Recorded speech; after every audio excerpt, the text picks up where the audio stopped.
Welcome to Around the Peninsula. I'm Senior Airman Christiana Scott. Before the Korean War, South Korea joined the United Nations, its future allies. Specialist Sarah Herring shows how the city of Busan celebrated this historic day. The city of Busan celebrated the 67th United Nations Day with a ceremony to honor the lives lost in the Korean War. The ceremony took place at the UN Memorial Cemetery, where service members and family members gathered from all over the world. It was an honor to lay a wreath in honor of all those who lost their lives in the Korean War, but also, of course, to honor our U.S. service members who lost their lives, over 35,000. But behind the pomp and circumstance of the ceremony, some guests experienced a more personal journey. It's been a gift to me to be able to come to Busan, where my older brother's name is on a wall of remembrance. This is my brother, Robert John Moore. He was in the Navy and he was lost on July 20th, 1951. I was just an infant then, so I come to represent the family to honor his memory. It's like for the first time in my life, I will be able to talk to him. Specialist Sarah Herring, Busan, Korea. The UN Cemetery is the final resting place to over 2,300 men from 11 different countries. They jump out of perfectly good aircraft and put their lives on the line so that others may live. They are pararescuemen of the 33rd Rescue Squadron from Kadena Air Base, Japan. Air Force Staff Sergeant Jennifer Stye explains why these airmen are visiting here in Korea. Okay, copy that. Are you threatened in any way? Pacific Thunder is an annual combat search and rescue exercise bringing A-10 and HH-60 crews together to practice rescuing downed air crew members. We just crashed. There's 16 people. I'm still trying to find them. We're going to get on the radio as soon as possible. As soon as an IAP goes down, the goal is for the isolated personnel to report via their survival radio. Pararescuemen, or PJs, spend months training for this type of scenario. It's for that event if there is an isolated personnel. So someone were to get shot down or someone were to go down in a wartime environment, this really lets these guys hone their skills. In the air war, the ability for us to pick up a downed pilot is pretty important. Training like this also gives the PJs the confidence among fellow PJs. We're two separate bases and that we never get the opportunity to actually work together.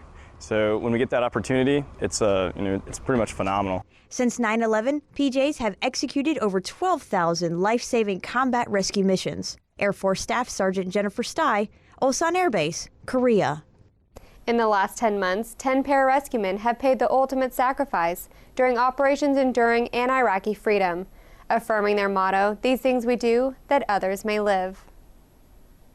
The Republic of Korea presents many opportunities for military members to train with their host nation counterparts.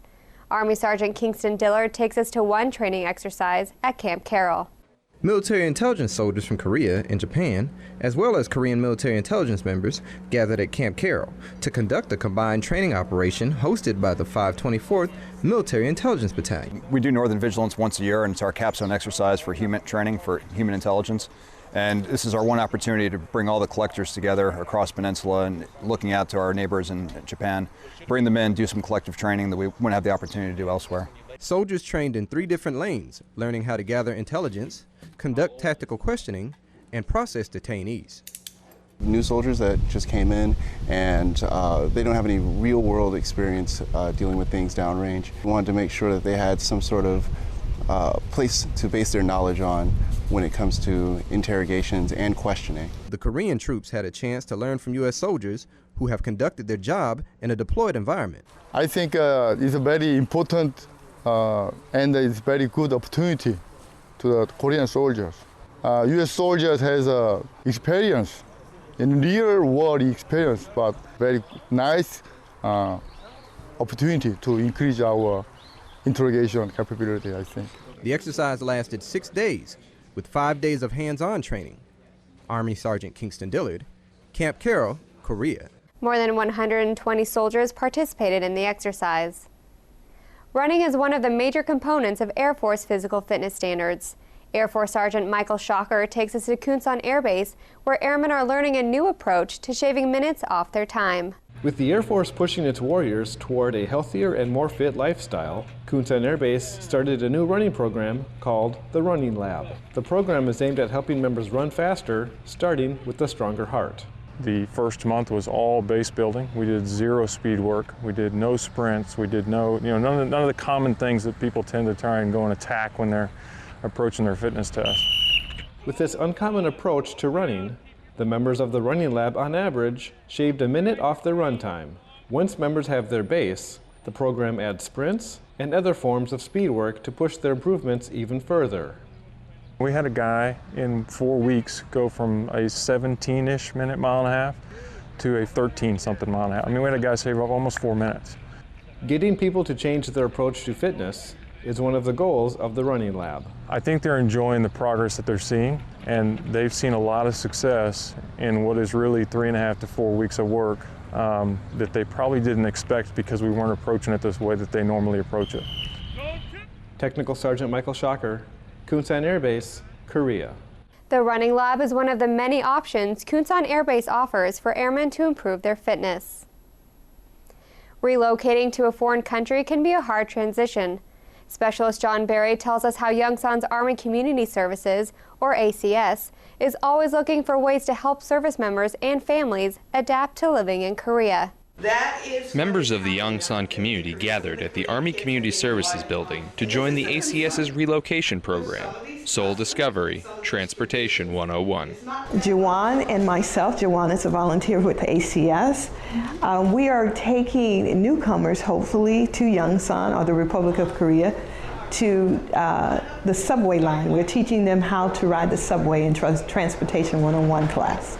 After a quick brief about the general transportation system in Seoul, they went off post to check out Seoul's subway system. This was a great class. I think it is the perfect class for someone that is new into the country to learn about how to get around the city in a very comfortable setting where you can learn how to use the system and make new friends and network. I really think it's fantastic. At Insadong, they could all taste a little bit of Korean culture. Maryland is also hosting another class for military newcomers every month, which introduces all the famous areas in Seoul. Because with newcomers coming to Yongsan, it's a cultural change for them. And we need to let them know that they can get out and see some of their country. Marilyn also taught about proper Korean food etiquette during the class. Specialist John Barry, Yongsan, Korea. ACS provides Seoul Discovery Transportation 101 every month. October is Breast Cancer Awareness Month.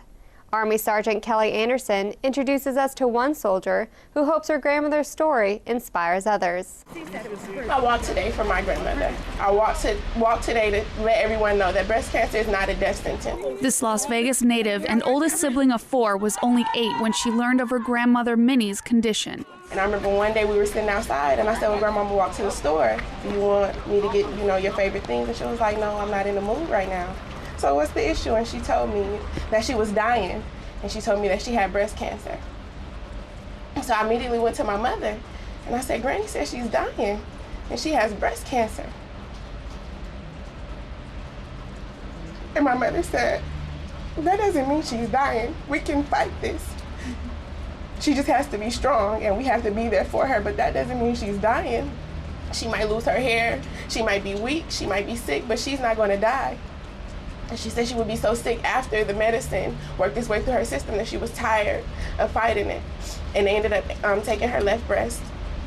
But she survived, she won the battle. And now every year for Christmas, when we ask her what she wants, she says her left breast every year.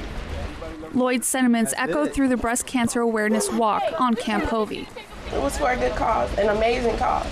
Everyone needs to be educated and aware. Check their breasts. She inspired others by telling them about her struggles and educating them about this disease.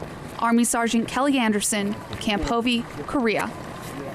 Over 200 supporters participated at this event, surpassing the organizers' expectations. That was your Around the Peninsula for Thursday, November 1st. From all of us here at AFN, enjoy your evening.